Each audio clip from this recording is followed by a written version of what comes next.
He spent weeks building the courage to ask her out. Then, on the way to their first date, his tire blew out and his heart sank.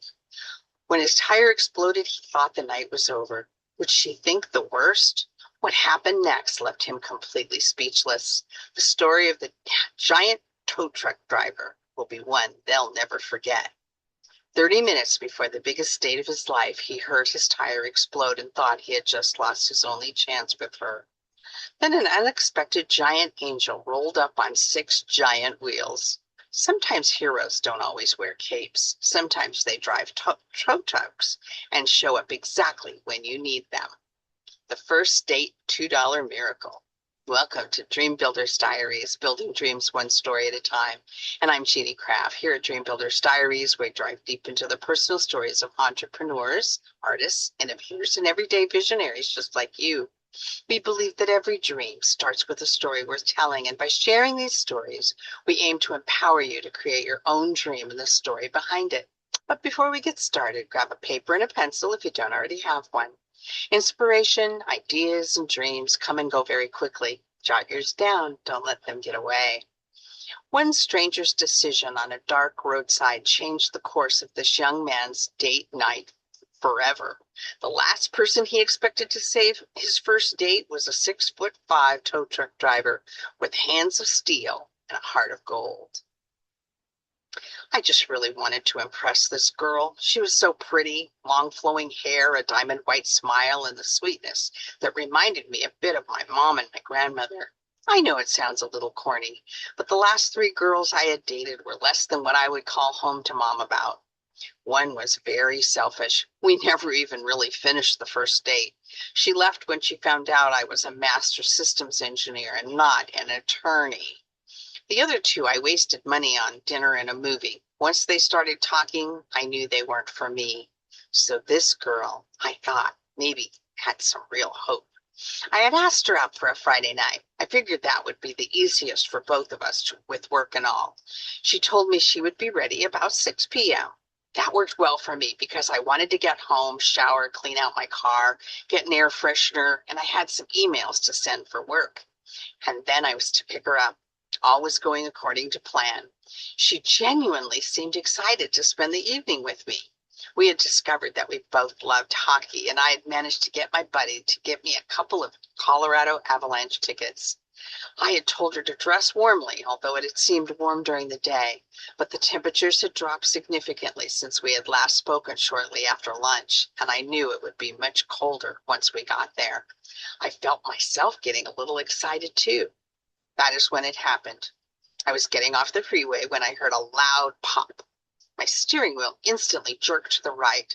I had had a blowout.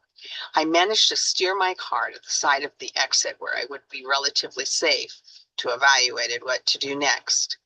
I got out to look. Funny, my tire simply looked flat, like really flat. I checked my watch. I had about 15 extra minutes, so I decided I should change the tire myself. I got the jack and the handle and the spare out of the back of my car, and I proceeded to try and take the lug nuts off. It was as if someone had welded them onto the axle. With all my might, I couldn't get 2 of them off. 10 minutes had gone by. I reached into my car to call her. She picked up right away. Would she believe me? Would she think I was just trying to get out of taking her out on our date? Hey, listen, Sarah, this is Jay. I know, she giggled. What's up? I explained what had happened. I told her I would be there as soon as I got the tire changed. It's okay, Jay. Stuff happens. Just be safe. She seemed genuinely concerned and not upset at all. I told her we might be late for the game. No worries. I'll be here. Wow, I thought. What kind of amazing female human is this? Back to the tire changing. I couldn't wait to get to her. I wanted to, that's when I smashed my finger. The most painful blood blister I had ever had, and with it, I couldn't turn the lug wrench at all. What to do now? Cursing wasn't going to help. About that time, a tow truck pulled up behind me. Really, I thought to myself, I hadn't even called my mom yet, and even though I knew she would have asked the Almighty to get her baby off the road, but she knew nothing. Did Sarah summon this timely help? I will need to check on that. Good thing for Mom to know if this thing makes it to our third date. Got some trouble, huh, son? Said the very large tow truck driver. His tattoos were almost human size. His hat barely sat on the top of his large head. His hands were the size of most baseball gloves.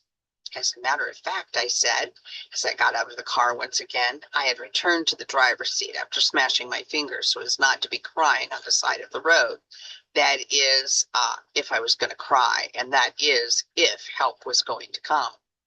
Name's Larry.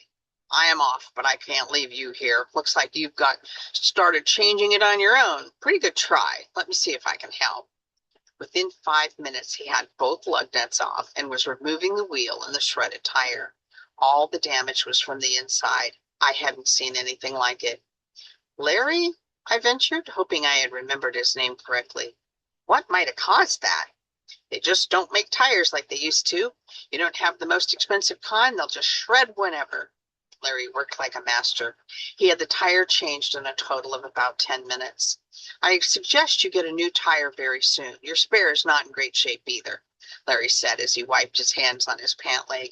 You might want to get some ice on that blister too. Uh, thanks so much. What do I owe you? Oh, nothing, said Larry as he headed back to his truck. No, wait, I said as I was frantically looking for some change. Didn't I have a couple of dollars in here in the car about 2 days ago? Yes, there was my favorite hat. In the brim of my hat, under the seam, across the forehead, I had a $2 bill. I grabbed it and I ran to his truck. Here, I said, I know it isn't much. Are you kidding? Larry's eyes were like the size of silver dollars.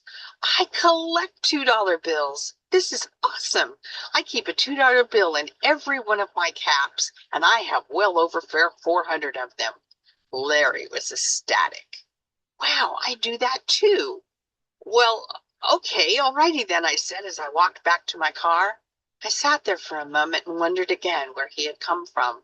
I contemplated calling my mom to share the story and decided it could wait until tomorrow. I called Sarah.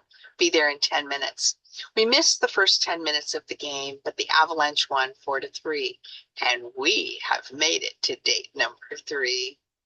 He thought the date was going to be ruined until a hero appeared, an unexpected savior who was not about to let him miss her in a tow truck. What happened on the side of the highway on a late date night turned a disaster into a story neither of them will ever forget.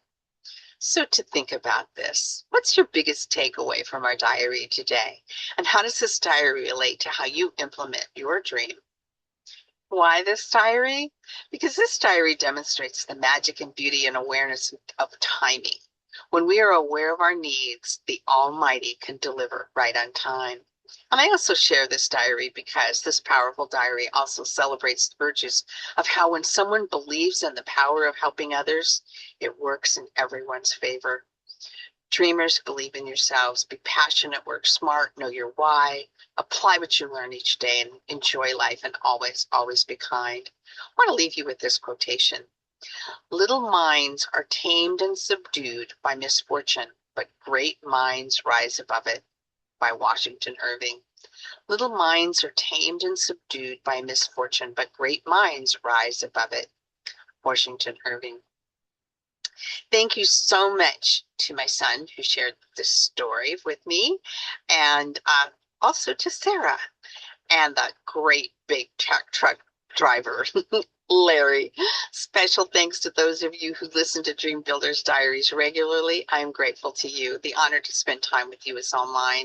Check out the other diaries in the Dream Close What Else playlist. If you don't have it yet, get your 90-day Dream Builders Diary by Jeannie Croft on Amazon. The link will be in the description. Like and share this diary and subscribe for more. Contact us to share your story. Thank you, and until next time, building dreams one story at a time.